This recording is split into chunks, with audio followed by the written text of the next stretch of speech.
Bureau.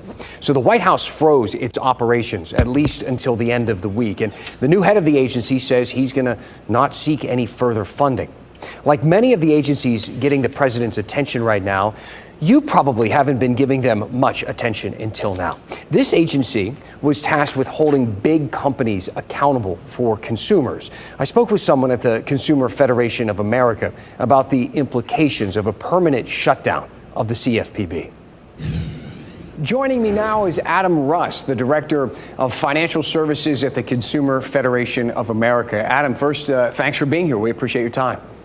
Absolutely. So give us a sense of what the Consumer Financial Protection Bureau even does and why it was created in the first place.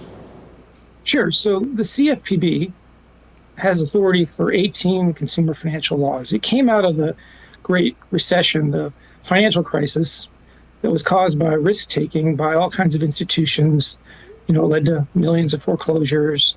People lost their jobs, lost their homes, sometimes lost their businesses. It's serious business. The CFPB was tasked to make sure that didn't happen again.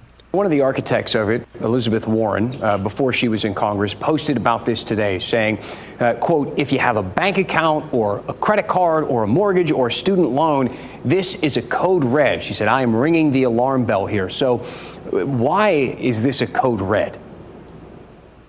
Well, so there's really several things that they do. It's not just that they make rules, but they actually watch what's happening. They supervise 3,400 different financial companies. They look to see what's happening on an ongoing basis, with the idea being that they'll prevent harm before it happens. Right now, we're basically putting that role on the sidelines. Just imagine that there is no harm, see no evil. That's kind of where we're going right now. We know that's going to lead to trouble sooner or later. And anyone who's having trouble with their bank, before they had a really great ally in the CFPB, they could call up and say, "I'm having a problem."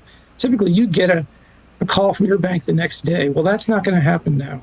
Since the CFPB was launched, it's returned $21 billion to consumers. It's returned $363 million to people in the military alone, right? The CFPB is the agency when your grandmother gets scammed, when a service member falls prey to a predatory lender, when you can't get relief, when you're noticing that your servicer for your mortgage or your student loan isn't crediting your account. Those are the kind of bread and butter things the CFPB does. So when Elizabeth Warren says, "Hey, this is a red alert," she's right. It does kind of feel like an exaggeration, though, to say that without this, there's going to be nowhere for anybody to turn. But is that what you're thinking? That without the CFPB, that people getting scammed, there will be no recourse there? There will be nowhere for them to get help?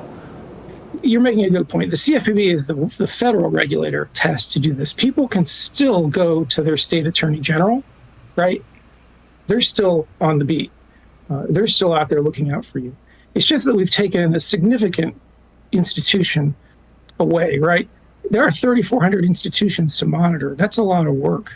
States can do some, but we've been relying on the CFPB to do a lot of work for a long time. Okay. Adam, we appreciate your time. Thank you.